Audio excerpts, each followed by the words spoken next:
நீங்க இலங்கையினுடைய போலீஸ் திணைக்களம் இருக்குது. போலீஸ் திணைக்களத்தினுடைய இணையதளத்துக்கு போய் போலீஸ் டே ஒன்று கொண்டாடுவாங்க. ஏன் கொண்டாடுறாங்கன்னு தேடி பாருங்க. போலீஸ் திணைக்களத்துல இணையதளத்திலேயே என்ன போட்டு வச்சிருக்க, போலீஸ் டே எதுக்காக கொண்டாடுறாங்க தெரியுமா?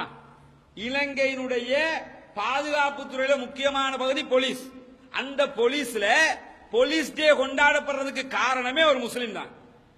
இலங்கை வரலாற்றுல யூனிஃபத்தை உடுத்துக்கொண்டு அந்த போலீசினுடைய காக்கி சட்டையை அணிந்து கொண்டு மரணித்த முதலாவது நபர் யாருன்னு கேட்டா ஒரு முஸ்லீம். சபான் என்கிற ஒரு முஸ்லீம், மாவனல்ல. அவரு மாவனல்லையை சேர்ந்த சபான் என்கிற முஸ்லீம் கான்ஸ்டபிள் தான் மரணித்தார். முதல்ல இலங்கையினுடைய போலீஸ் யூனிஃபத்தோட மரணித்த ஒருவர். அவருக்காக வேண்டித்தான் இதுவரைக்கும் போலீஸ்ல என்ன செய்யறான், போலீஸ் டே கொண்டாடிக்கிட்டு இருக்கிறான். நீங்க அந்த ஹிஸ்டரியை போய் பார்த்தாலே போலீஸுடைய இணையதளத்தில் இதை போட்டு வச்சிருக்காங்க.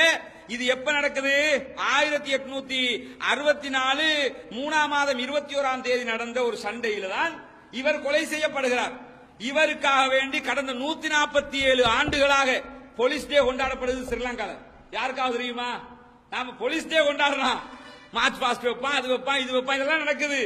ஆனா எதுக்கு கொண்டாடுறான்னு கேட்டா, அந்த நேரத்தில் மரணித்த ஒரு முஸ்லிமை நினைவு கூறுவதற்காகத்தான் செய்கிறார். போலீஸ் எடுத்தாலும் ராணுவத்தை எடுத்தாலும் எதை எடுத்தாலும் இந்த நாட்டுக்காக உயிர் தியாகம் செய்தவர்கள் முஸ்லிம்களாகத்தான் இருப்பார். அதனாலதான் சொன்னேன், பெரும்பான்மை இனத்தை விட சிறுபான்மையாக இருக்கிற முஸ்லிம்கள் தியாகத்திலே பெரும்பான்மையாக இருக்கிறார்கள். பெரும்பான்மை மக்கள் செய்யாத தியாகத்தை இந்த முஸ்லிம்கள் செய்தார்கள். அதே மாதிரி விடுதலை புலிகளுக்கு எதிரான யுத்தத்தை நீங்க எடுத்து பாத்தீங்கன்னு சொன்னா, பிரபலமாக விடுதலை புலிகளால பல பேர் கொல்லப்பட்டாங்க. தலைவர்கள், அரசியல் தலைவர்கள் கொல்லப்பட்டாங்க.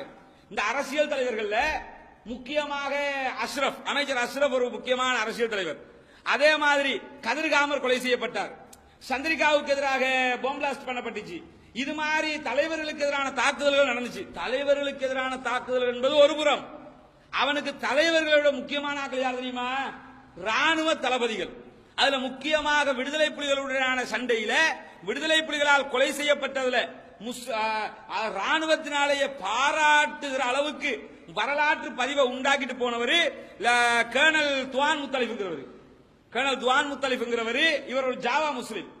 இவர் தான் இலங்கை வரலாற்றுல விடுதலை புலிகளுடைய அட்டாக்ல மக்களுக்கு மத்தியில பெரிய ஒரு தாக்கத்தை உண்டாக்கின ஒருவர். இவரை கொலை செஞ்சுட்டாங்கிறது அந்த காலத்தில் பெரும் ஒரு தாக்கமாக உருவெடுக்கிற அளவுக்கு இவருடைய வரலாறு இருக்கிறது. அதே மாதிரி இலங்கை தரைப்படை இருக்கிற ராணுவத்தில் கப்பல் படை, விமானப்படை, தரைப்படை 3 படைகள் இருக்கும்.